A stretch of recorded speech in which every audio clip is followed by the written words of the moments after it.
Startup ఆంట్రప్రెన్యూర్కు స్వాగతం. ఇక్కడ మనం స్టార్టప్ ప్రయాణాల్లోని విజయాలు మరియు వైఫల్యాల నుండి నేర్చుకునే పాఠాలను వెలికితీస్తాము. ఈరోజు దూధ్వాలా అనే ఆసక్తికరమైన కథను మీకు అందిస్తున్నాము. ఇది భారతదేశంలో పాల మరియు కిరాణా సరుకుల డెలివరీని విప్లవాత్మకంగా మార్చాలని ప్రయత్నించిన ఒక స్టార్టప్. కాని చివరికి అది మూతపడింది. ఈ కథలో ఏమి తప్పు జరిగిందో మరియు యజమానులు ఏమి నేర్చుకోవాలనుకుంటున్నారో తెలుసుకుందాం. 2015లో ఆకాష్ అగర్వాల్ మరియు ఇబ్రహీం అక్బరీలచే స్థాపించబడిన దూధ్వాలా భారతదేశంలోని రోజువారీ అవసరాల మార్కెట్ను లక్ష్యంగా చేసుకున్న పాలు మరియు కిరాణా సరుకుల సబ్స్క్రిప్షన్ ఆధారిత డెలివరీ సేవ. ఈ స్టార్టప్ ఒక ప్రత్యేకమైన అవసరాన్ని తీర్చాలని ప్రయత్నించింది: తాజా పాలు మరియు ఇతర అవసరాలను పొద్దుననే కస్టమర్ల గుమ్మానికి అందించడం. సాదాసీదా మొబైల్ యాప్తో కస్టమర్లు పాలు, బ్రెడ్, గుడ్లు మరియు ఇతర కిరాణా వస్తువులను షెడ్యూల్ చేయగలిగారు. ఈ ఆలోచన ప్రధాన నగరాల్లో ప్రజాదరణ పొందింది, ముఖ్యంగా సౌలభ్యం అత్యంత ముఖ్యమైన ప్రాధాన్యత కలిగిన చోట. దూధ్వాలా బెంగళూరు, పూణే మరియు హైదరాబాదులలో వేగంగా గుర్తింపు పొందింది. 2018 నాటికి వారు ఒమ్నివోర్ వంటి పెట్టుబడిదారుల నుండి $3 మిలియన్ సమీకరించారు మరియు స్థానిక పాలు సరఫరాదారులతో భాగస్వామ్యం చేశారు. ఉన్నత సమయంలో దూధ్వాలా 25,000 కస్టమర్లను కలిగి ఉండేది మరియు రోజుకు వేలాది డెలివరీలను విజయవంతంగా పూర్తి చేసింది. వారి ప్రత్యేకమైన ఆఫర్ తాజాదనం మరియు తెల్లవారుజామున డెలివరీ చేసే సౌకర్యం. సవాళ్లు మొదలయ్యాయి. ఆపరేషనల్ ఎఫిషియన్సీ లేమి. పాలు మరియు కిరాణా సరుకుల వంటి పునరావృత వస్తువుల సరఫరా చైన్ నిర్వహణ ఒక క్లిష్టమైన పని.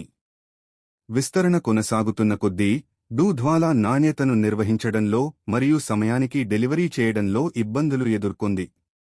అతి వేగంగా విస్తరణ. దూధ్వాలా చాలా వేగంగా విస్తరించడానికి ప్రాధాన్యం ఇచ్చింది. తమ ప్రధాన మార్కెట్లలో స్థిరత్వం సాధించకముందే అనేక నగరాల్లోకి ప్రవేశించింది. ఈ వేగవంతమైన విస్తరణ వాళ్లు రిసోర్సులను తగ్గించింది. ప్రతిస్పర్ధ. బిగ్ బాస్కెట్, గ్రోఫర్స్ మరియు స్విగ్గీ ఇన్స్టామార్ట్ వంటి హైపర్లోకల్ డెలివరీ దిగ్గజాల అభ్యుదయంతో తీవ్రమైన పోటీ ఎదురైంది. ఈ కంపెనీలకు డీపర్ ఫైనాన్స్, మెరుగైన లోజిస్టిక్స్ మరియు పెద్ద కస్టమర్ బేస్ ఉన్నందున దూధ్వాలాకు పోటీపడడం కష్టమైంది.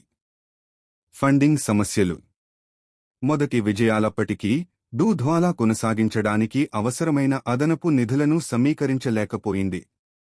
2019లో ఈ స్టార్టప్ నగదు కొరతకు గురై మూసివేయబడింది. ఫలితాలు. మార్చి 2019లో దూధ్వాలా అధికారికంగా మూసివేయబడింది. ఆ స్థాపకులు తాము ఎదుర్కొన్న సవాళ్లను అంగీకరించారు. అయితే వారు స్వీకరించిన ప్రధాన సమస్యలలో అమలు మరియు స్థిరత్వం కీలకం. సస్టైనబుల్ గ్రోత్ మీద దృష్టి పెట్టండి. వేగవంతమైన విస్తరణ ఆకర్షణీయంగా ఉండవచ్చు, కానీ బలమైన పునాది లేకపోతే పునరావృత వస్తువుల కోసం సరఫరా చైన్ మరియు డెలివరీ వ్యవస్థ అత్యంత సమర్థవంతంగా ఉండాలి. ప్రతిస్పర్ధకు సిద్ధంగా ఉండండి. పెద్ద మార్కెట్ పోటీలో భిన్నమైన మరియు సమర్థవంతమైన వనరుల నిర్వహణ ముఖ్యమైనది. ఆర్థిక స్థిరత్వాన్ని నిర్ధారించండి. మీరు నిర్వహించడానికి సరిపడే నగదు ఉండాలి. నగదు కొరత చాలా స్టార్టప్లకు చివరి మంగళం కుడుతుంది. మీరేమంటారు? దూధ్వాలా కథ విభిన్నంగా ఉండగలిగిందా? మీ అభిప్రాయాలను కామెంట్స్లో పంచుకోండి. అలాగే మీరు ఒక యజమాని అయితే మీ వ్యాపారంలో మీరు ఎదుర్కొన్న అతిపెద్ద సవాళ్లు ఏమిటి? స్టార్టప్ ఆంట్రప్రెన్యూర్కు లైక్ చేయడం, షేర్ చేయడం మరియు సబ్స్క్రైబ్ చేయడం మర్చిపోవద్దు. మరిన్ని కథనాలు, ప్రేరణ మరియు పాఠాల కోసం మా ఛానల్తో ఉండండి. మన